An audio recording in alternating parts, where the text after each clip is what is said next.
Meu nome é Mariana. E esta é a história que eu nunca quis contar, até agora. Nasci numa cidade onde todos se conhecem, onde as casas cheiram a pão fresco e os segredos são mais bem escondidos do que ouro. A minha não é a história de uma cidade. É uma história de silêncio. E de dor. Eu tinha 10 anos quando minha mãe morreu. E com ela, minha infância também morreu. Nossa casa era simples, azul, com uma varanda cheia de vasos de flores que minha mãe cuidava como se fossem parte de nós. Gerânios vermelhos, margaridas e até manjericão. Meu pai trabalhava nas plantações de milho antes do nascer do sol. Minha mãe fazia pão doce para vender na vizinhança. Eu era o mais velho de 3 irmãos. Depois veio Miguel, e depois Lupita, que mal tinha 5 anos. Apesar da pobreza, éramos felizes. Pelo menos eu pensava assim. Até que esse maldito dia chegou. Era 12 de maio. Chovia desde o amanhecer. Uma chuva leve e persistente, daquelas que não avisam, mas penetram fundo. Acordei com a tosse da minha mãe. Uma tosse forte e áspera, como se ela estivesse se dilacerando por dentro. Quando entrei no quarto dela, ela estava pálida, os lábios de um azul estranho. Ela olhou para mim e tentou sorrir. É só uma gripe forte, querida. Vai passar, ele me disse. Mas não passou. Naquela manhã, tudo aconteceu tão rápido. A febre dela disparou e ela não conseguia respirar. Meu pai, que não tinha ido trabalhar por causa da chuva, decidiu levá-la ao hospital em Morelia. Ele a enrolou em cobertores, a carregou e a levou na caminhonete. Antes de sair, ela me olhou da porta e disse algo que até hoje me dói repetir. Cuide dos seus irmãos, Mariana. Volto logo. Ele nunca mais voltou. Meu avô Joaquim ficou na casa. O pai do meu pai. Ele morava conosco desde que minha avó morreu alguns meses antes. Era um homem grande e forte, com mãos de pedra e um bigode grisalho que sempre cheirava a tabaco de cachimbo. Ele prometeu cuidar de nós até o papai voltar. Passei o dia da melhor maneira possível. Fiz arroz doce para meus irmãos, contei histórias e os fiz cantar para que não sentissem medo. Meu avô passava horas sentado na varanda, fumando, observando a chuva dividir a terra em duas. Ele não falava muito. Apenas observava. Às 7 da noite, coloquei as crianças para dormir. Miguel me perguntou onde estava a mamãe. Eu disse a ele que tudo ficaria bem. Lupita adormeceu rapidamente depois que cantei sua música favorita. Às 9 horas, ouvi o caminhão chegando. Corri para a janela. Meu coração disparou como se soubesse de algo antes de mim. Era meu pai. Sozinho. Encharcado. Vazio.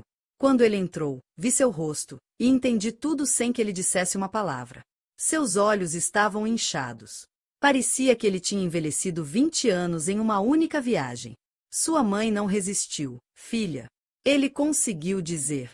Não me lembro bem, apenas que ele me abraçou com força, como se pedisse perdão por algo que não conseguia controlar. Eu o abracei de volta.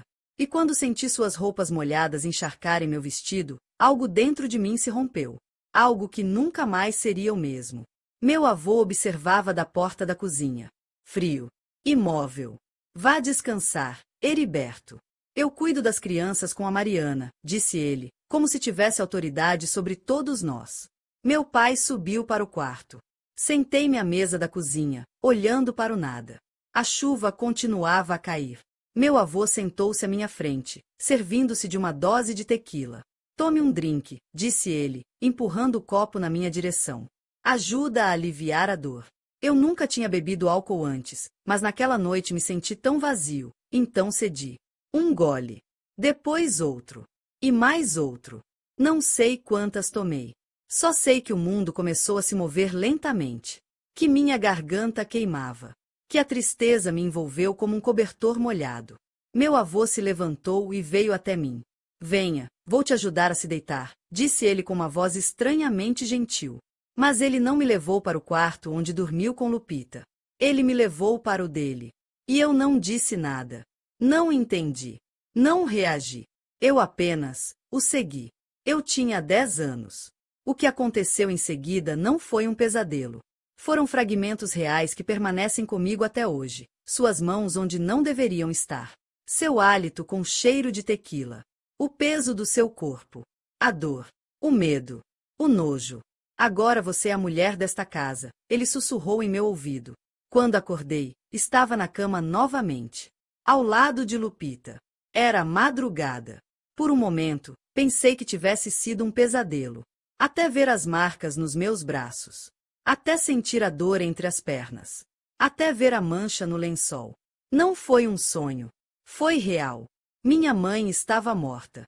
E minha infância também. Foi nesse dia que aprendi que monstros não vivem debaixo da cama. Eles vivem com você. Eles comem na sua mesa. Eles te chamam de minha menina. E o pior, ninguém os vê. Levantei-me com cuidado para não acordar Lupita. Troquei de roupa. Lavei o rosto. Olhei-me no espelho e soube, eu não era mais uma garotinha. Meu reflexo ainda era o de uma menina de 10 anos, sim. Mas meus olhos não. Meus olhos já tinham visto demais. Meus olhos estavam vazios. Naquela manhã foi o velório da minha mãe. E eu fiz o que qualquer filha faria. Fiz café, varri o chão, organizei a cozinha. Não por respeito, mas por sobrevivência. Porque se eu parasse de me mexer, eu ia desmoronar. Meu pai não disse muita coisa. Seus olhos estavam inchados, seus lábios rachados de tanto chorar. Ele me abraçou novamente. E eu agarrei. Cerrei os dentes. Cerrei a alma. Porque eu não conseguia dizer nada a ele. Não depois de tudo o que ele tinha passado. Não depois de vê-lo mal conseguir ficar de pé. Ela me disse que ia encontrar minha mãe para trazê-la para casa uma última vez. Ela me pediu para cuidar dos meus irmãos. E foi o que eu fiz. Cuidei deles. Exatamente como ela me pediu antes de morrer. Meu avô ficou em casa. De novo. E de novo, ele me olhou com aquela frieza. Como se soubesse que eu não ia dizer nada. O velório foi um desfile de rostos conhecidos. Vizinhos trazendo comida, tios que não víamos há anos e moradores da cidade proferindo frases vazias como ela era uma grande mulher ou ela agora está em paz. Eu não chorei. Não consegui. Estava ocupada demais fingindo que estava tudo bem. Focada demais em não desabar. Miguel chorava sem parar. Lupita perguntou quando a mamãe ia acordar. E eu respondi com um sorriso que não era meu. Após o enterro, os visitantes começaram a desaparecer. A vida continuou para todos, menos para nós. Papai virou um fantasma. Ele ia para o campo de manhã cedo e voltava à noite, exausto. Acho que era o jeito dele de não pensar, de não sentir, de não ter que encarar o vazio que minha mãe deixou para trás. E então, tudo aconteceu de novo. Meu avô aproveitava os momentos em que meu pai não estava. Esperava meus irmãos saírem para brincar ou irem para a escola. E então me ligava. Com sua voz seca, com seu olhar pétreo. Venha me ajudar, Mariana. No começo, eu fazia sem entender. Depois, fazia com medo. E depois, com raiva. Mas eu sempre ia. Porque eu não tinha escolha. Porque eu estava com medo. Porque ele me ameaçava com seu olhar, com seu silêncio, com frases que me marcaram para sempre. Não diga nada. Seu pai já tem problemas demais. Você não quer causar mais dor a ele, quer? E então fiquei quieta.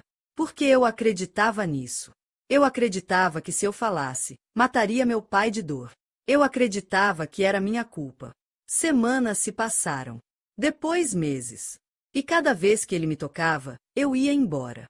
Não fisicamente. Eu ia embora com a mente. Eu me refugiava em memórias da mamãe cantando na cozinha, ou dos dias em que colhíamos flores perto do riacho. Desenvolvi pequenas maneiras de resistir. Dormia com uma tesoura debaixo do travesseiro. Trancava a porta sempre que podia. Às vezes, fingia estar doente. Mas ele sempre encontrava tempo. Ele sempre sabia quando meu pai não estava em casa. E eu fiquei em silêncio. O inverno chegou. Com ele, o frio. Um frio tão forte que eu acolhi. Porque me permitiu usar mais roupas. Camadas de proteção. Camadas de silêncio. E então, a mudança aconteceu. Meu corpo começou a se transformar. Fiz 11 anos. E os botões no meu peito me lembravam disso todos os dias. Me enfaixei. Me curvei. Me escondi dentro de mim mesma. E ele notou as mudanças com um sorriso nojento. Você está se tornando uma mulher agora, não é? Igualzinha à sua mãe, ela me disse uma vez, com os olhos brilhando de travessura. Naquele momento, eu o odiei. Eu o odiei tanto que minhas mãos tremiam. Mas eu não fiz nada. Porque eu não sabia o que fazer. Porque eu tinha 11 anos e o mundo era grande demais para mim. E então a única pessoa que percebeu alguma coisa apareceu. Minha tia Consuelo, prima do meu pai. Uma viúva séria, dessas que parecem ver mais do que dizem. Ele começou a nos visitar aos domingos. Trazia pão doce, brincava com a Lupita, perguntava ao Miguel sobre a escola. E olhava para mim. Um dia, ele disse algo que me deixou paralisado. Essa menina é muito magra. E tem os olhos de alguém que viveu muito mais do que deveria. Por dentro, eu tremia. Por fora, eu olhava para baixo. Mas eu sentia algo. Algo novo. Algo como esperança. Depois daquela visita da tia Consuelo, algo mudou. Não muito, mas o suficiente para ele notar. Meu avô começou a se comportar de forma diferente. Quando ela chegava, ele me tratava com uma distância fingida. Não me chamava mais com aquele tom autoritário. Não buscava mais ficar sozinho comigo. Mas seus olhos me disseram outra coisa. Eles me alertaram. Eles me ameaçaram silenciosamente. Ninguém vai acreditar em você, pareciam dizer. Não ouse. E ele estava certo. Quem acreditaria em mim? Uma garotinha contra um homem respeitado na aldeia? Contra o mesmo homem que criou meu pai, que trabalhou a vida inteira nas fazendas, que todos conheciam como Bom Joaquim. Então fiquei quieto. Mas comecei a lutar de maneiras que só eu entendia. Dormia com medo, sim, mas com uma tesoura debaixo do travesseiro. Trancava a porta sempre que podia. Às vezes, me escondia no celeiro, atrás dos sacos de milho. Inventava tarefas, doenças, desculpas. Tornei-me uma estrategista do silêncio. Uma menina que não brincava de bonecas, mas de sobrevivência. E então, numa tarde comum, tudo mudou. Era sábado. Meu pai tinha ido à cidade. Miguel e Lupita estavam na casa de um vizinho. Eu tinha ficado limpando o fogão da cozinha. E eu ouvi: "Vem cá, Mariana." Era a voz dele. Aquele tom que me gelava o sangue. Meu coração começou a bater forte por dentro. Eu sabia o que estava por vir. Eu sabia de cor. Mas naquela época, algo dentro de mim quebrou. "Não posso agora", respondi, sem olhar para ele, esfregando vigorosamente as cinzas do fogão. "Tenho que terminar isso antes que o papai volte." Um segundo de silêncio. Só um. E então, sua fúria. Ele atravessou a cozinha em 3 passos e agarrou meu braço com uma força que me fez gritar: "Quem você pensa que é para me responder desse jeito?" Ele rosnou, me arrastando junto. Eu chutei. Eu arranhei. Eu me defendi o melhor que pude. Não adiantou. Ele era um homem grande. Forte. Eu era apenas uma menina de 11 anos com um braço machucado e o coração despedaçado. E quando eu pensava que não tinha mais saída, ouvi o barulho do caminhão entrando no pátio. Ele congelou. Me soltou abruptamente. Me empurrou de volta contra o fogão. "Vá ver quem é." E nem uma palavra, ele cuspiu no meu ouvido. "Corre." E eu o vi. Era meu pai. Ele voltou mais cedo do que o planejado. Nunca antes uma caminhonete velha me pareceu tão bonita. Ele chegou carregando uma sacola de compras e um pacote embrulhado em papel pardo. "É um tecido para você fazer um vestido novo", ela me disse com um sorriso cansado. Tentei agir normalmente. Mas meu braço doía. E eu tremia por dentro. Ele percebeu. Sem querer, me tocou bem onde vovô tinha me apertado. Não consegui conter um gemido. "O que você tem aí, Mariana?" Ele perguntou, franzindo a testa. Nada, menti. Eu me bati limpando. Ele não acreditou em mim. Seus olhos diziam tudo. Mas ele não insistiu. Ficamos em silêncio por um tempo. E então ele me fez uma pergunta que me deixou sem fôlego. "Há algo acontecendo aqui que eu deva saber?" Meu coração parou. Era a minha chance. Eu poderia dizer tudo. Acabar com isso. Me libertar. Mas não consegui. O medo era mais forte. O medo de ninguém vai acreditar em mim. O medo de destruir o que restava da minha família. "Não, pai. Está tudo bem." Menti novamente. Ele me olhou por um longo tempo. Depois foi até o quarto do meu avô. Naquela noite não consegui dormir. Mas, pela primeira vez, não foi só por medo. Foi porque algo dentro de mim começou a mudar. Meu pai tinha notado algo. Ele tinha feito perguntas. Talvez eu não estivesse tão sozinho. Talvez, só talvez, ainda houvesse esperança. Na manhã seguinte, meu pai não foi ao campo. Achei estranho, mas não disse nada. Preparei o café da manhã, servi Miguel e Lupita e comecei a lavar a roupa. Tentei agir como sempre, como se nada estivesse errado. Como se meu corpo não doesse. Como se eu não tivesse medo de que o vovô aparecesse a qualquer momento. Mas ele também não apareceu. Não a sua voz. Não o seu olhar. Não a sua presença marcante. Ele estava no quarto. Silencioso. Silencioso demais. Meu pai passou boa parte da manhã andando de um lado para o outro pela casa, pensativo. Ele me observou sem dizer uma palavra. Percebi que ele estava diferente. Como se algo tivesse se ativado dentro dele. Como se ele não fosse mais tão cego. E então, sem aviso, ele me chamou para a sala de estar. Mariana, venha aqui. Fui com as mãos molhadas, ainda de avental. Sentei-me na beirada da cadeira, como sempre fazia quando estava nervoso. Quero que você me diga a verdade, ele disse. O congelé. O vovô fez alguma coisa com você? Eu não conseguia respirar. Eu não sabia o que dizer. Ou comment me mover. Ou como sustentar o olhar dele. Tentei balançar a cabeça, mas não consegui. Meus olhos se encheram de lágrimas. E então, eu desabei. Não disse uma palavra. Mas chorei. Chorei como não chorava desde que minha mãe morreu. Chorei com o corpo todo. Com a voz abafada. Com os anos de silêncio que carreguei. Meu pai não precisava de mais nada. Ele se levantou, furioso. Gritou o nome dela. Entrou no quarto do vovô. E o que ouvi em seguida foi uma enxurrada de gritos, pancadas e portas batendo. Como ousa, seu desgraçado? Ela era uma garota. Minha garota. Eu não conseguia entender tudo o que ele dizia. Só ouvia coisas quebrando. Um corpo caindo. E então, silêncio. Ele saiu do quarto, respirando pesadamente e com as mãos manchadas de sangue. Ele olhou para mim. Ele me abraçou. E disse algo que nunca esquecerei. Perdoe-me por não ter visto. Perdoe-me, filha. Perdoe-me. Ele chamou a polícia. Disse que o pai o havia agredido. Disse que tinha descoberto coisas horríveis. Não deu todos os detalhes, mas foi o suficiente. O avô foi preso. E embora não tenha passado muito tempo na prisão devido à sua idade, a cidade passou a encará-lo de forma diferente a partir de então. Ele nunca mais morou conosco. E eu consegui respirar pela primeira vez em anos. Mas não termina aí. Porque mesmo que ele tenha partido, sua sombra permaneceu dentro de mim. Nos meus pesadelos. No meu corpo. Na minha maneira de ver o mundo. Fui a um psicólogo. Meu pai vendeu seu violão para pagar as sessões.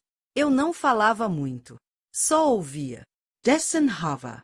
Às vezes escrevia num caderno. Mas, aos poucos, comecei a dar nome às coisas. A colocá-las em palavras. A entender que não era minha culpa. Que eu era uma criança. Que o monstro não estava em mim, mas nele. Lembro-me de uma sessão em particular. A psicóloga me perguntou, se você pudesse dizer apenas uma coisa para aquele homem, o que diria? Eu pensais.